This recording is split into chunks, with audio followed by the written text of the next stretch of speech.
మహారాష్ట్ర తెలంగాణ సరిహద్దు అయిన సాలూర మండల అంతర్రాష్ట్ర చెక్ పోస్టులో వాహనదారుల వద్ద నగదు వసూలు చేస్తూ అక్రమంగా విలువైన సామాగ్రిని సరిహద్దులు దాటించవేస్తున్నారనే సమాచారంతో నిజామాబాద్ జిల్లా ఏసీపీ డీఎస్పీ శేఖర్ గౌడ్ ఆధ్వర్యంలో మంగళవారం రోజున ఆకస్మికంగా సోదాలు చేపట్టారు.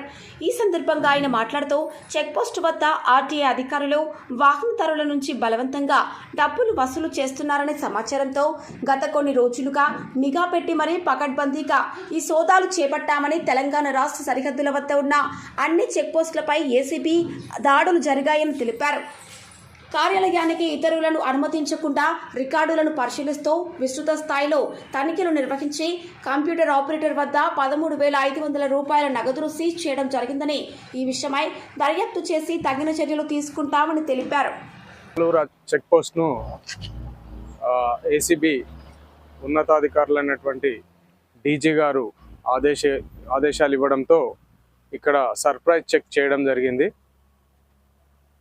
ముందుగా మా ఏసీబీ టీం అంతా కూడా ఇక్కడికి వచ్చి గమనించడం జరిగింది.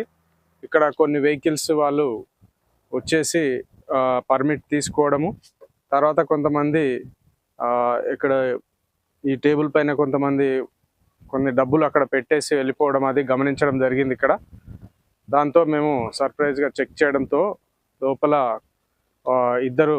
ఒక హెడ్ కానిస్టేబుల్ ఉన్నారు, ఒక కంప్యూటర్ ఆపరేటర్ ఉన్నారు.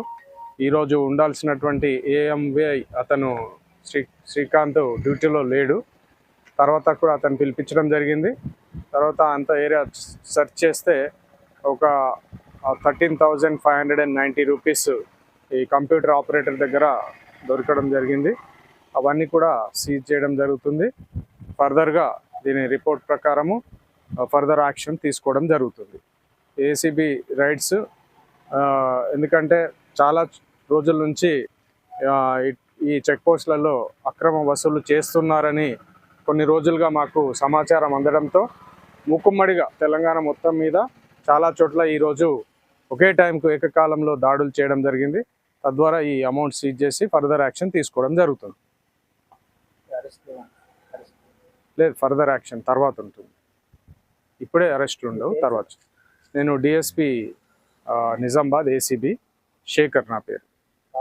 పార్టిసిపేట్ అయిన వాళ్ళు టీంలు 3 ఇన్స్పెక్టర్లు ఉన్నారు, మిగతా సిబ్బంది కూడా ఉన్నారు ఇక్కడ. నగేష్, శ్రీనివాస్ అండ్ వేణు ఇన్స్పెక్టర్స్ నాతో పాటు, మిగతా సిబ్బంది కూడా నాతో పాటు ఉన్నారు.